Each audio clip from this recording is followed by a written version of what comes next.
Are you ready for a secret?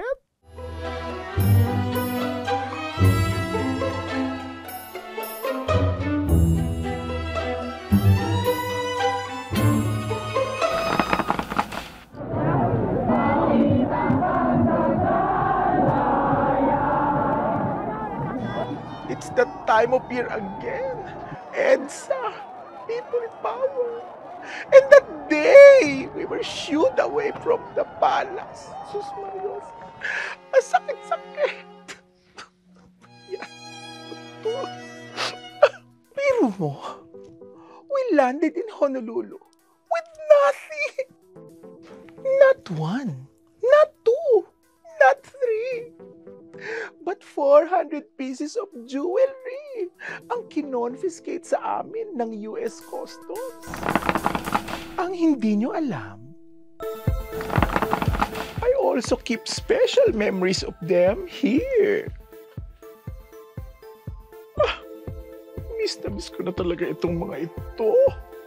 So after the US government sequestered 400 pieces of jewelry from us, they handed it to the Philippine government. And then, in 1991, I told the Philippine government, hala siya, sige na, sa inyo na yung Hawaii collection. As long as you don't file us some lawsuits. Now, look at what the Philippine government did. Sabi ng government, this is part of my ill-gotten wealth. Ang tigas ng face.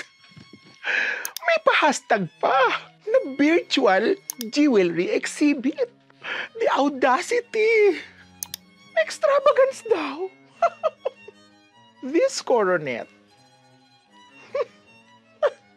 Katumbas nito ang pagpapatayo ng 8 classroom. 8 lang naman. Ang OA nyo.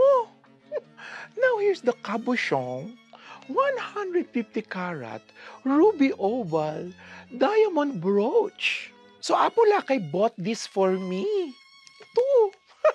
So sweet, right? Paano namang hindi maging sweet? Eh yung price tag is even sweeter. $290,000 US dollars. Or sa panahon natin ngayon, kaya nun matulungan ng 1,700 na farmers. Parang 1,700. Maliit na barangay. But wait, there's more. Oh. Presenting the Malacanang collection. This collection has a value of 202.35 million pesos o katumbas ng 122,000 sako ng bigas. Ito yung mga naiwan naming alahas sa Malacanang. Paano naman nagmamadali na kami? May naiwan kaming mga 300 pieces yun ng jewelry sa palasyo. Kaya ayun, nabuking. In total, the jewelry collection that has been confiscated from me is around 700 pieces. And the total worth confiscated jewelry is 1.33 billion pesos. Katumbas ng daily wage ng mahigit na 2.1 milyong Filipino people. That means, on average, I was only, able to buy mga 35 pieces of expensive jewelry per year in 20 years. Ano ba naman yan? That's why I feel so poor. Ang konti. Naku, ano na naman to pakunda? Hindi na naman kayo nagbayad ng ilaw. Mapuputulan na naman tayo. Sus Mariosep kayo talaga. Mga wala talaga kayong pakinabang. What is this? A Supreme Court decision. Oh no. So many skeletons talaga in my closet. Listen to how the Philippine government robbed me of my Malacanang collection.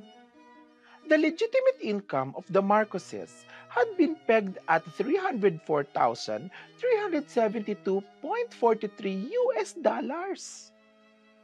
Whenever any public officer or employee has acquired during his incumbency an amount of property which is manifestly out of proportion to his salary as such public officer or employee, and to his other lawful income and the income from legitimately acquired property, said property shall be presumed prima facie to have been unlawfully acquired.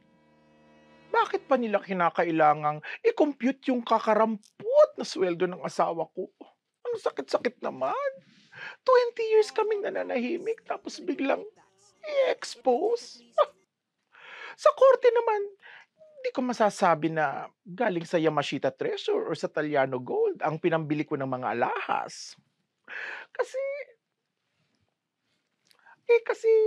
hindi naman totoo yun. Ang sakit-sakit. I have never felt so poor and ugly.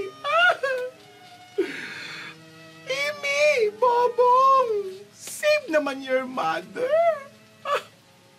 Your poor mother. Filipinos want beauty. I had to look beautiful so that the poor Filipinos would have a star to look at from their slums.